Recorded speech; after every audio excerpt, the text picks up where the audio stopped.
He lifted her high in the air, he sniffed and roared and smelled her there. Sansa stays in her room in Maegor's Holdfast, sleeping, sobbing, and sleeping again. She does not eat the food the servants bring. When she dreams, she relives her father's beheading. She remembers wanting to look away, but not being able to. She remembers that all the people were screaming, and she remembers Joffrey smiling and feeling safe until he said those words.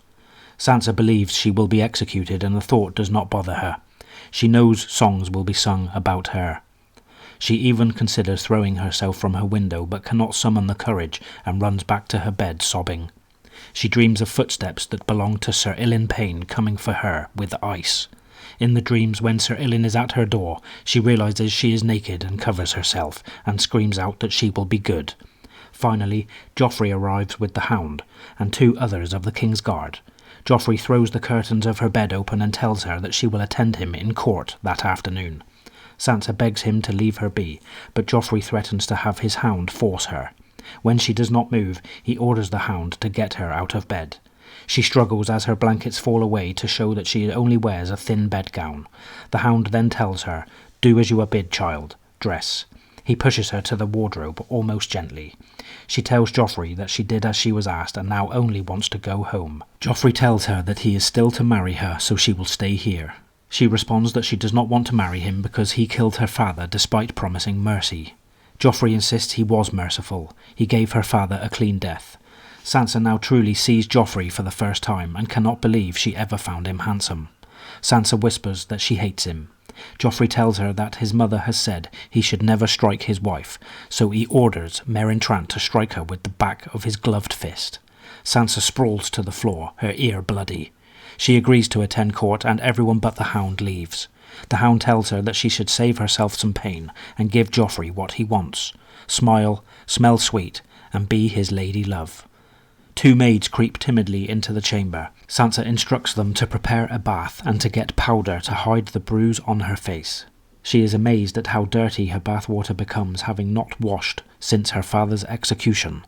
She chooses the green silk gown she wore at the tourney of the hand when Joffrey was sweet to her. Maybe he will remember and be gentle. Sir Meryn escorts her to the throne room. From her observation of Sir Meryn, Sansa realizes that he feels nothing towards her. She is only an object. Sansa tells Sir Meryn that he is no true knight, which she thinks the Hound would find amusing, but she gets no reaction. She is alone on the balcony as Joffrey dispenses what he considers justice. Mostly he lets his small council make the decisions, but when he intervenes he will not be dissuaded.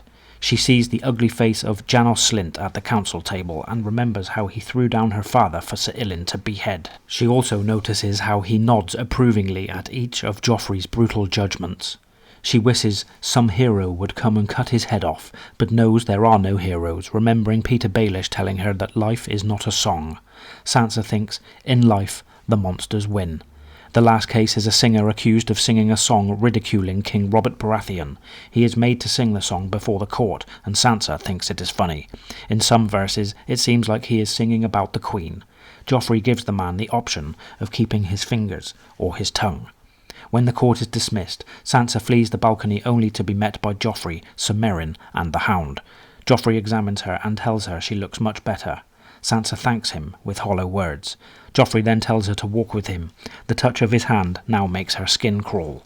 He asks her what she will get him for his coming name day, but Sansa admits that she was unaware it was near. Joffrey tells her that she truly is a stupid girl, and that his mother has said so, and is worried their children will be stupid as well. Despite her expectations, the words still hurt Sansa, and she realizes that the Hound was right. She is only a little bird, repeating the words they taught her. Joffrey then tells her that he will get her with child as soon as possible, and if the child is stupid, she will lose her head, and he will find a smarter wife. He asks when she can have children, and she tells him, not being able to look at him, that Septon Mordain told her 12 or 13. Sansa now realizes that they are going up to the battlements and begs not to go there. Joffrey insists that he wants to show her how traitors are punished. He also threatens to have Sir Meryn drag her if she refuses. The Hound encourages her to go, and Sansa realizes that one way or another she is going up, so she goes willingly. It seems like she climbs 1,000 steps to the top. Sansa looks out across the city to the countryside beyond and lets her imagination cross the hundreds of leagues north to her home in Winterfell. Joffrey demands to know what she is looking at and instructs her to look at the heads of her father, her sceptre, and a dozen more. Her father's head does not look recognizable or even real. Sansa decides that they can make her look, but they cannot make her see. Joffrey is disappointed by Sansa's hollow and stoic reaction.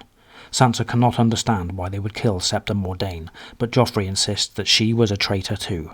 He asks again what Sansa will give him for his name day, as a preamble to declaring that instead he will bring Sansa the head of her traitor brother Robb. Joffrey explains that Robb used treachery and deceit to defeat his uncle Jaime, and Sansa suggests that Robb may give her Joffrey's head. This mistake results in 2 harder blows by Sir Meryn. Joffrey commands her to clean off the blood. For a fleeting moment, Sansa realises that it would only take a shove to send Joffrey over the parapet to splatter far below. Just as suddenly, the moment is gone when the Hound comes between her and Joffrey to dab the blood from her broken lip with surprising gentleness. She thanks the Hound. She is a good girl and remembers her courtesies. I demand a trial by combat.